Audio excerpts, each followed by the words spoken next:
नमस्कार सर्व किचन रेसिपीमध्ये मी कविता तुम्हा सर्वांचे पुन्हा एकदा खूप खूप स्वागत करते। तर नेहमीप्रमाणे आजही मी तुमच्यासोबत एक नवीन आणि छान अशी रेसिपी घेऊन आली आहे। व्हिडिओ सुरू करण्याआधी तुम्हा सर्वांना रिक्वेस्ट आहे की तुम्हाला जर माझी रेसिपी बघायला आवडत असेल तर व्हिडिओला एक छोटासा लाईक आणि चॅनलला सबस्क्राइब नक्की करा। सोबतच साईडचे जे बेल आयकन आहे यालाही प्रेस करा। यामुळे काय होईल की ज्या छान छान रेसिपी मी अपलोड करत असते त्या सर्वांची नोटिफिकेशन तुम्हाला सर्वात अगोदर मिळेल। चला तर मग वेळ न घालवता पटकन रेसिपीला सुरुवात करूया। तर हा रव्याचा अतिशय चविष्ट आणि पौष्टिक असा नाश्ता बनवण्यासाठी मेजरिंग कपाच्या साहाय्याने मोजून या ठिकाणी मी 1 कप इतका रवा घेतलेला आहे। रवा तुम्ही जाड किंवा बारीक कोणताही घेऊ शकता। आता आपण या रव्याला एका मिक्सरच्या भांड्यामध्ये टाकून घ्यायचे आहे। ज्या कपाने आपण रवा घातलेला होता सेम त्याच कपाने मोजून या ठिकाणी मी अर्धा कप इतकं दही देखील यामध्ये टाकत आहे। सेम कपाने मोजून या ठिकाणी मी अर्धा कप पाणी घातलेलं आहे। म्हणजे हा रव्याचा नाश्ता बनवताना 1 कप रवा, अर्धा कप दही आणि अर्धा कप पाणी हे माप आपल्याला लक्षात ठेवायचं आहे। आता आपण यामध्ये चवीनुसार मीठ टाकून घेऊया। तर 1 चमचा मिठाचा मी वापर केला आहे। सोबतच हा नाश्ता मस्त असा सॉफ्ट आणि जाळीदार बनावा याकरता यामध्ये मी 1 चमचा साखर आणि 1 चमचा इतकं तेल घालत आहे। थोडीशी साखर आणि तेल यामध्ये घातले की मस्त असा गुबगुबीत आणि जाळीदार हा नाश्ता या ठिकाणी तयार होतो। संपूर्ण जिन्नस टाकून झाला की आता आपण याचे झाकण बंद करून याला मिक्सरला बारीक वाटून घ्यायचं आहे। म्हणजे आपल्याला याचे एक बॅटर बनवून तयार करायचे आहे। थोड्याच वेळात तुम्ही बघू शकता अगदी छान असं स्मूथ बॅटर या ठिकाणी तयार झालेलं आहे। ज्याप्रमाणे आपण डोसा वगैरेसाठी बॅटर बनवतो ना, अगदी तसंच बॅटर या ठिकाणी मी बनवलेलं आहे। आता आपण यामध्ये अर्धा चमचा इतकं जिरं टाकून घेऊ। मिक्स करून घेऊ संपूर्ण जिऱ्याला बॅटरमध्ये व्यवस्थितपणे। आणि यानंतर सतत हलवत साधारणतः 2 ते 3 मिनिटांपर्यंत या बॅटरला अगदी छान असं फेटून घ्यायचं आहे। अशा प्रकारे बॅटरला फेटून घेतल्यामुळे काय होते की छान असे हवा या बॅटरमध्ये भरली जाते। शिवाय बॅटर मस्त असं फ्लफी आणि हलकं फुलकं बनतं। थोड्या वेळानंतर तुम्ही बघू शकता अगदी छान असं मी बॅटरला फेटून घेतलेलं आहे। फेटताना शक्यतो एका डायरेक्शनमध्येच फेटायचं आहे। आणि याची कन्सिस्टन्सी देखील तुम्ही बघू शकता अगदी परफेक्ट आहे। तर आता आपण यावरती झाकण ठेवून साधारणतः 8 ते 10 मिनिटांपर्यंत याला असंच ठेवून देऊ, जेणेकरून बॅटर व्यवस्थितपणे सेट होईल। नंतरच आपण बाकीची तयारी करायची आहे। जवळपास 8 ते 10 मिनिटं झाले आहेत आणि बघा बॅटर या ठिकाणी अगदी छानपणे सेट झालेला आहे। रवा यामध्ये छान असा फुगलेला आहे आणि पुन्हा बॅटरची कन्सिस्टन्सी देखील हलकीशी घट्टसर झाली आहे। तर आता आपण ताबडतोब नाश्ता बनवण्याची तयारी करू। याकरता सर्वप्रथम मी यामध्ये थोडासा इनो घालत आहे। तर 1 छोटा चमचा इनो घातलेला आहे। इनोला ॲक्टिवेट करण्यासाठी यामध्ये 1 चमचा इतकं पाणी घालून घेऊ आणि 1 मिनिटभर इनोला मिक्स करून घ्यायचं आहे। इनो घातल्याने नाश्ता छानपणे फुगला जातो आणि मस्त अशी जाळी देखील या नाश्त्याला पडते। तुम्ही हवं तर इनोच्या ऐवजी खाण्याचा सोडा किंवा बेकिंग सोडा देखील यामध्ये घालू शकता। पोहे खाण्याच्या चमच्याने मोजले तर साधारणतः पाऊण चमचा इतकं यामध्ये मी इनो टाकलेलं आहे। आणि बघा अशा प्रकारे सतत हलवत 1 मिनिटभर मी याला फेटून घेतलेलं आहे। आणि महत्त्वाची गोष्ट म्हणजे इनो घातल्यानंतर बॅटरला जास्त वेळ न ठेवता ताबडतोब आपल्याला नाश्ता बनवण्यास सुरुवात करायची आहे। याकरता गॅसवरती मी एक छोटासा पॅन गरम होण्यासाठी ठेवलेला आहे।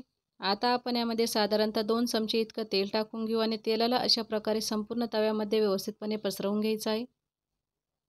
तवा छानपणे गरम झाला की तव्याच्या मध्यभागी अशा प्रकारे 2 ते 3 चमचे बॅटर आपण टाकून घेऊया।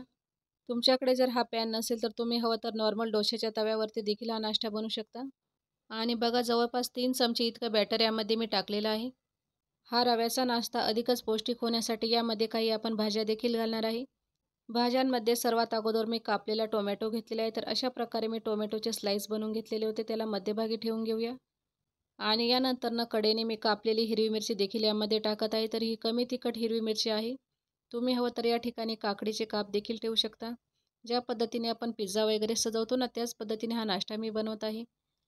टोमॅटो आणि हिरवी मिरची ठेवून झाले की उरलेल्या मधल्या गॅपमध्ये आपण बारीक चिरलेली लाल आणि हिरवी शिमला मिरची टाकून घ्यायची आहे। यामुळे हा नाश्ता दिसण्यास अधिकच छान असा आकर्षक वाटतो।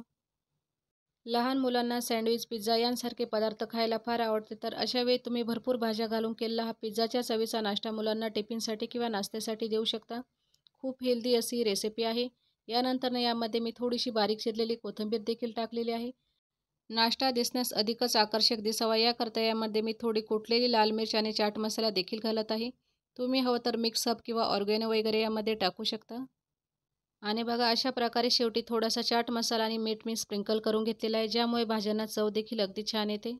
भाज्या टाकताना मी गॅसची फ्लेम अगदी लो ठेवलेली होती। आता आपण गॅसची फ्लेम ही मध्यम ठेवायची आहे आणि मध्यम आचेवरती साधारणतः 2 ते 3 मिनिटांपर्यंत या नाश्त्याला अगदी छान असं शिजवून घ्यायचं आहे। म्हणजे जोपर्यंत नाश्त्याची वरची बाजू कोरडी होत नाही आणि खालच्या साईडने नाश्ता छान असा क्रिस्पी होत नाही तोपर्यंत आपल्याला याला भाजून घ्यायचे आहे. जवळपास 3 ते 4 मिनटं झाले आहेत आणि बघा हा नाश्ता वरच्या साईडने अगदी छान असा भाजलेला आहे. आणि यानंतर आता आपण यावरती 1 चमचा इतकं तेल टाकून घेऊ. म्हणजे दुसऱ्या साईडने आपल्याला भाज्या हलक्याशा शेकून घ्यायच्या आहे. म्हणजे फक्त भाज्यांचा कच्चेपणा दूर होईपर्यंतच आपल्याला शेकायचं आहे. आणि बघा अशा प्रकारे अगदी अलगद छान असं पलटवून घ्यायचं आहे. तुम्हाला जर हाताच्या साहाय्याने पलटवणं थोडंसं अवघड वाटत असेल तर तुम्ही अगोदर ताटावर याला पलटी करून मग पुन्हा तव्यावर टाकू शकता. परंतु मला ही प्रोसेस थोडीशी सोपी वाटली तर मी अशा प्रकारे हाताच्या साहाय्याने याला पटकन पलटी करून घेतलेला आहे. आणि दुसऱ्या साईडने तुम्ही रंग देखील बघू शकता. मस्त असा सुरेख रंग देखील या नाश्त्याला आला आहे. तर अशा प्रकारे प्रेस करत आपण याला हलकंसं भाजून घ्यायचं आहे. म्हणजे भाज्यांचा कच्चेपणा हलकासा जाईपर्यंतच आपण या नाश्त्याला भाजून घेऊया. 1 मिनिट झालं की पुन्हा आपण याला पलटवून घ्यायचं आहे. तर बघा अशा प्रकारे हलकं मी भाज्यांना भाजून घेतलेलं आहे. तर आता आपण याला प्लेटमध्ये काढून घेऊ. आणि बघा अगदी छान असा जवळून तुम्हाला मी हा नाश्ता दाखवत आहे. अगदी पिझ्झासारखा लूक देखील या नाश्त्याला आलेला आहे. तर आता आपण सेम प्रोसेसने बाकीचा आणखी एक नाश्ता अशा पद्धतीने बनवून तयार करायचा आहे.